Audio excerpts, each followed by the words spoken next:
Order. Pursuant to order, I now call Senator Whish-Wilson to make his first speech and ask honourable senators that the usual courtesies be extended to him. I call Senator Whish-Wilson. Thank you, Mr President. I'd like to begin by acknowledging that we meet on the traditional lands of the Ngunnawal people and by paying my respects to the custodians of culture and country, past and present. The extraordinary living cultural heritage of this land extends back many thousands of years and enriches the lives of all Australians today. I thank all the friendly Senate staff who've helped me in the last few weeks and the good senators who are in the chamber to listen to my speech today. All the senators here have been in my shoes at some time, as has hundreds of senators before them throughout Australia's parliamentary history and Lynn's soon to be. No doubt, most have also acknowledged what a rare privilege it is to be in such a position. When I arrived home in Launceston on Friday evening last week, after my first few days in the Senate, my daughter Bronte asked me how I felt. The first thing that came to mind was that I felt lucky to have been afforded such a great opportunity to represent the Tasmanian and Australian people and to have the chance to make a difference to our nation.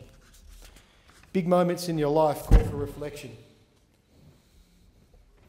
My first reflection is that I feel very privileged to have a loving family and many friends to support me, good health and a rich tapestry of life experiences, some of which I want to share with you. As a little boy, I lived in the Red Dog days of Western Australia's early 1970s, but have lived and worked all over the world. As a labourer in the Western Australian mines, as a stockbroker in New York and Hong Kong, as a farmer, stay-home dad and university lecturer. And I've been lucky enough to have been brought up by a family and bring up my family in one of the most beautiful places on the planet, Tasmania, where my family roots go deep. Today I bring this experience and my passions to the Australian Greens and to the Senate. I never really planned or expected to be a politician, but rather have been drawn into public life by a series of community campaigns and chance events. The most recent was the decision of Bob Brown to retire from the Senate. In his first speech to this Senate chamber 16 years ago, Senator Brown lamented a lack of awareness and political commitment to preventing serious, irreversible, human-made climate change. It is fitting that in just a few days' time, we will finally have a price on the pollution that drives global warming, after over 40 years of talking and inaction. I won't do that again. The Australian Parliament, led in many ways by Bob Brown and Christine Milne, has shown great leadership in taking the first important step in investing in a better future for our grandchildren. Showing leadership on important issues that you feel deeply passionate about should be what politics is all about. This has always been Bob Brown's message and will be his lasting legacy. I believe history will accord him an honoured place amongst the most well-respected and successful political leaders this country has produced. And I thank you for being here today, Bob, and I look forward to having a glass of fine Tasmanian wine with you following this. I've been lucky that Bob and other mentors have offered me guidance over the years. I would especially like to acknowledge Tasmanian MHA Kim Booth and Senator Christine Milne, both of who I have campaigned with in 2010. Working with both of these seasoned Green politicians has been a great learning experience for me, revealing the degree of dedication, energy and skill required to be an effective parliamentarian. I have also learned a great deal from many hard-working members of the Greens Party, many of whom in Tasmania have become close friends. Gandhi once famously said, "You must be the change that you want to see in the world." A simple statement, but from my experience, nothing better encapsulates the philosophy and spirit of the Greens. The actions of Green members to conserve natural environments, prevent pollution and help the less fortunate, including those desperate souls who risk everything to escape persecution and create a better life for themselves in our privileged and prosperous nation, are just a few examples of how the Greens are clearly focused on promoting the common good. There is a reward for this hard work. Several years back, at the height of the legal battle to save the Wailancta forest, I remember hearing Bob Brown talking of how he didn't feel anger towards his detractors. Rather, he felt sad for them. This was because they didn't share his special gift, an enduring and meaningful relationship with nature from which he drew so much of his personal strength. I'm today wearing a Wailankta Eagle badge given to me by Bob. To me, this is a symbol of green struggle and perseverance. There are millions of voters across Australia who share similar values and a connection with nature. As a passionate surfer, my deepest and most enduring bond is with the ocean. We are truly a nation girt by sea. I love our Australian and wild Tasmanian coastlines, and I've been fortunate enough to have visited and surfed most of the world's oceans. I feel happiest when I'm in the sea. It is also a place that I have been humbled, stared down my deepest fears, and where I feel my strongest connection with the forces and majesty of nature. Many surfers, divers, and fishermen share that same connection. In fact, we all share an important bond with the ocean. It is integral to sustaining life on this planet. And the ocean keeps giving, and we keep taking. But this special relationship won't last forever unless we cherish it and treat it with the respect that it deserves. Overfishing, ocean acidification and pollution all threaten our rich, life-supporting marine ecosystems. Nothing is a clearer demonstration of the fallacy that environment and economy are in conflict. Unless we protect our oceans, the communities they sustain cannot flourish. I'd like to take this opportunity today to say that if you love the ocean, then please give something back. Every little thing helps. I'd like to pay my special respects to those who have given something back, especially the work done by Dr. Rex Campbell, Paul Maddock, and Dr. Thomas Moore at the Surfrider Foundation, Rebecca Hubbard at Ocean Planet Tasmania, and the many other good people I have worked with at these and other marine conservation organisations over the years. They are all people who have been relentless in protecting our world's oceans, waves and beaches. They are also living proof that commitment, community and a bond with nature can bring significant meaning to your life.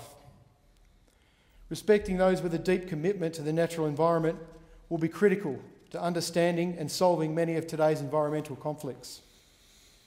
Nowhere is this more apparent than in the beautiful home state of mine of Tasmania.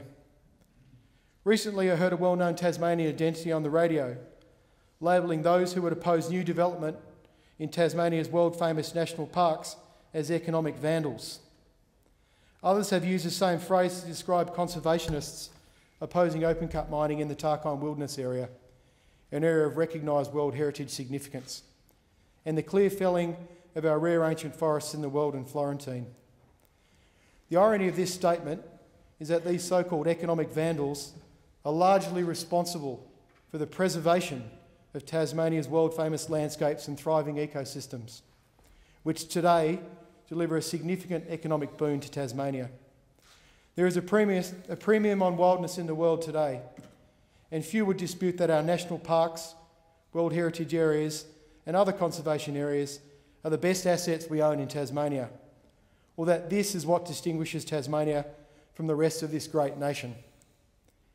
Our wild areas are worth millions of dollars in tourism revenue and help create thousands of jobs.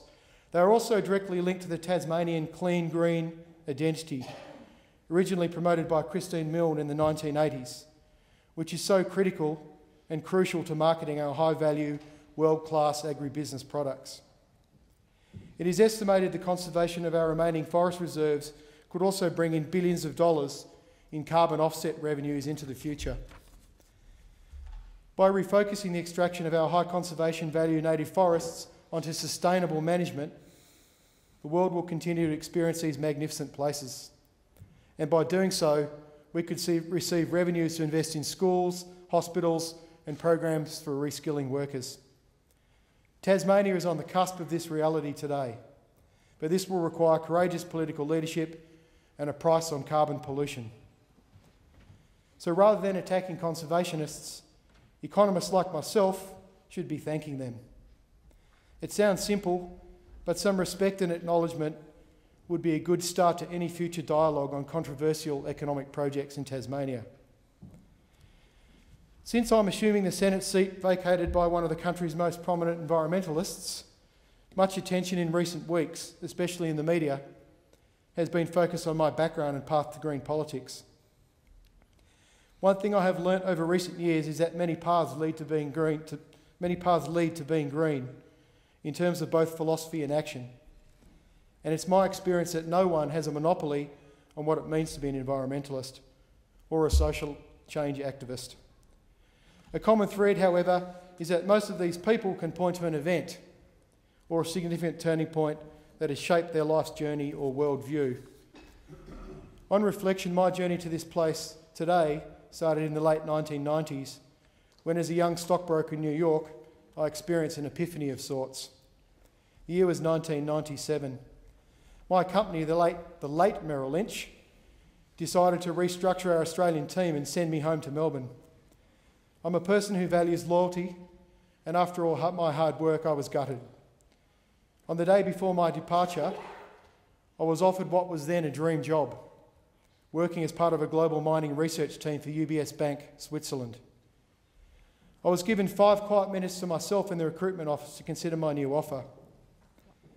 I was standing and staring out the window of the South Tower, World Trade Centre, watching the Staten Island ferry cross the Hudson, feeling the hum of this vibrant city, when the realisation came to me, and I was finally brave enough to admit it to myself.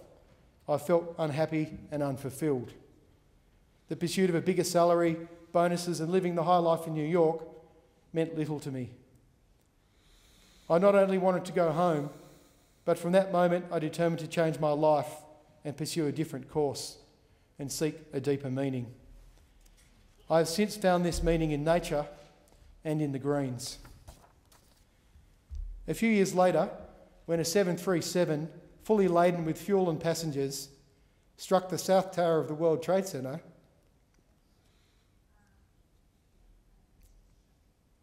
that moment came back to haunt me. The horror of September 11, the war in Afghanistan, and the incarceration of citizens without trial had a deep impact on my life and thinking.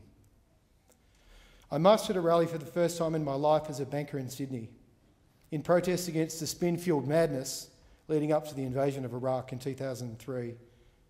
Later, arriving at Circular Quay one morning on the Manly Ferry, I remember seeing a slogan, "No War," painted on the roof of the Opera House by 2 young doctors who opposed the Iraq War. The bravery of their act was the inspiration for my decision to finally downshift, move to Tasmania and seek a new direction in my life.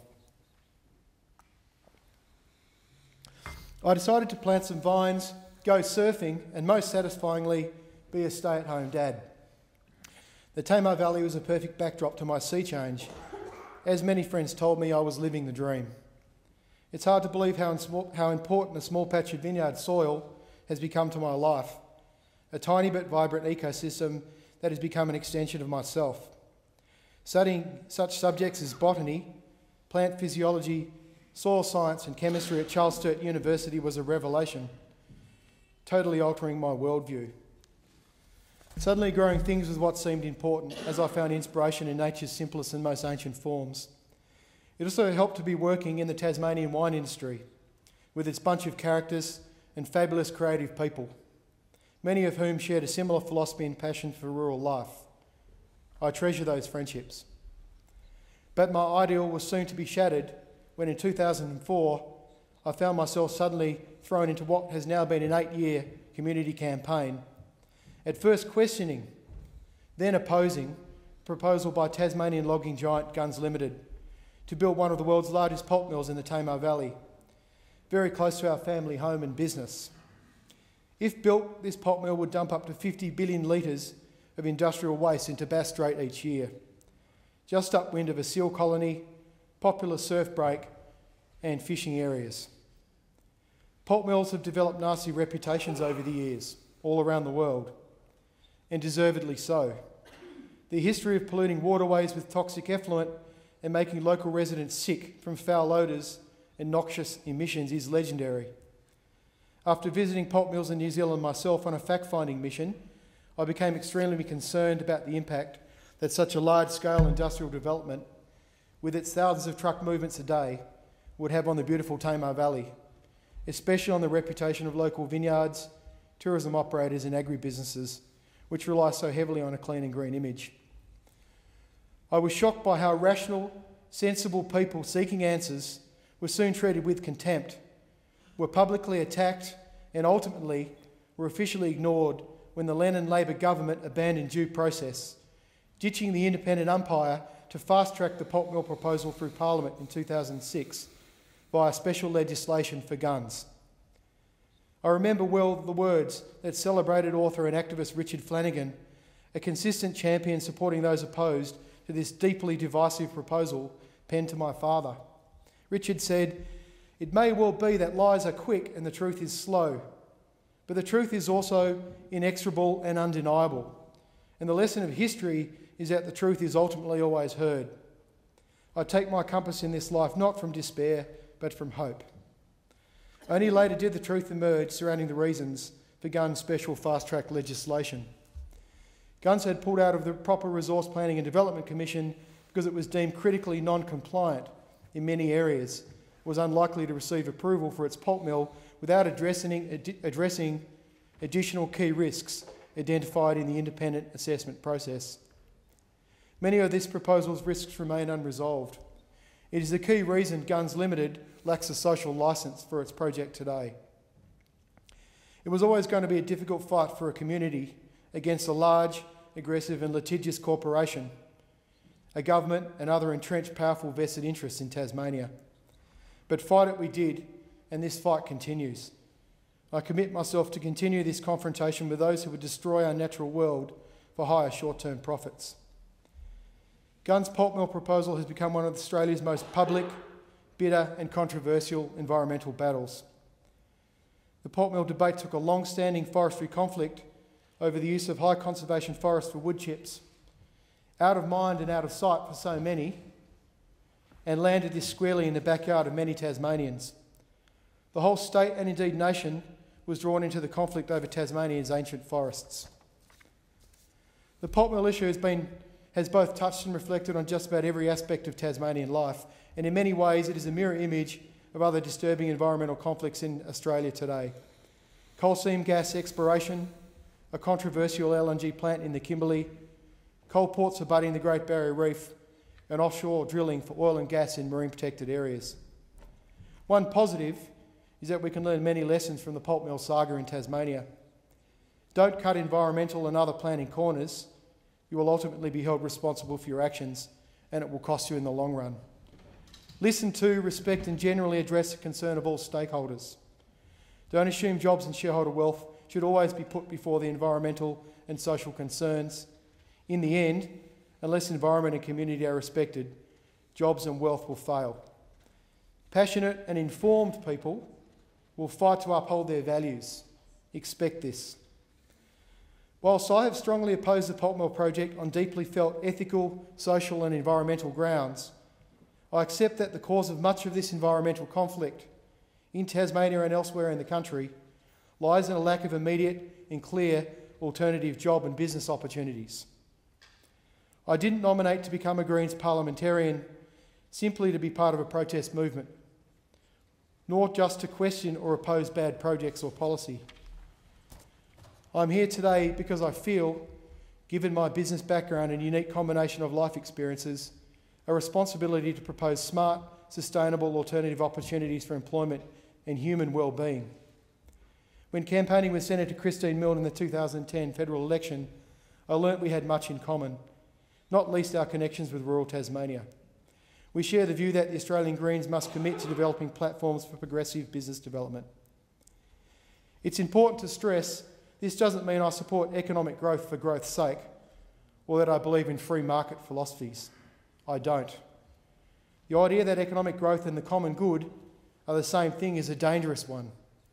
People need much more than money and products for their health, happiness and well-being. The philosophy underlying free market economics in its purest form has proven to be catastrophic to both global financial markets and to the lives of many people around the world. My first-year finance students at university could point this out. The lessons from the ongoing global financial crisis must be learnt, none more so than that governments must play an important role in regulating market behaviour. We all need meaningful work and fulfilled lives. It's time to develop, in a mature and measured way, a new economic narrative on how we can best achieve this. Einstein once famously stated, "We can't solve problems by using the same kind of thinking we used to create them." Looking at the world's economy and markets today, it's hard to deny we don't have deep-seated structural problems. I feel my old discipline of economics, in which I've met and worked with so many good people at various universities, has in some respects lost its way and could play a much stronger leadership role in tackling these problems. I respect the integrity and independence of economic research, knowledge for knowledge's sake, but I would challenge that too little economic research is applied to the reality and problems of our world today. I suspect neither governments nor academics will, however, play the biggest role in the move to a more sustainable future economic footing for our global economy. Much of this responsibility will lie with corporations. The business community already has a significant responsibility to their owners and workers, but the future will increasingly require a larger mandate than corporate self-interest. Although it will take time, I'm confident that with the right incentives and discourse, many businesses will be an integral part of a new economy that respects limits to growth, ecological sustainability, and promotes human well-being. So, arriving in the Australian Parliament at this time in history comes with a special set of responsibilities. There is much hard work to do, not least in my home state of Tasmania, where pessimism about the economy has lately prevailed. My recently announced portfolio responsibilities of tourism, trade, small business and competition policy, waste and Tasmanian marine issues will put me in a good position to work and deliver positive outcomes for both Tasmania and Australia.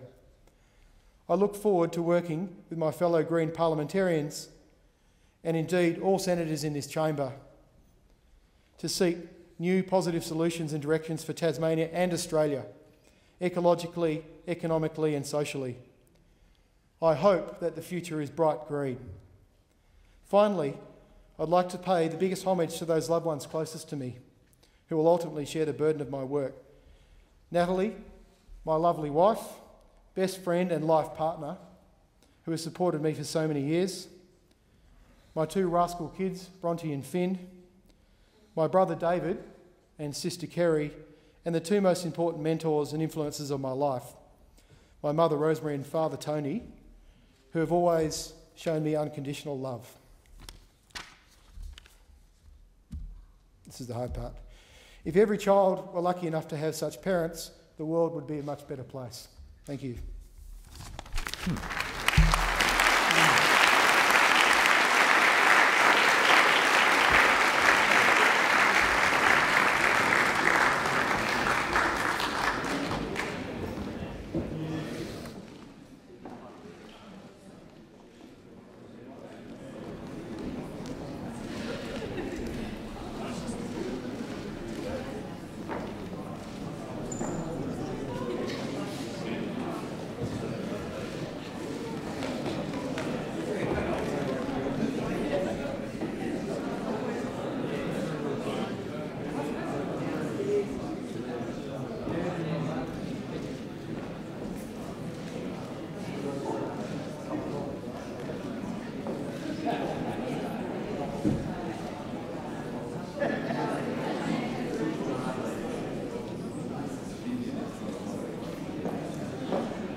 Yes, a nod.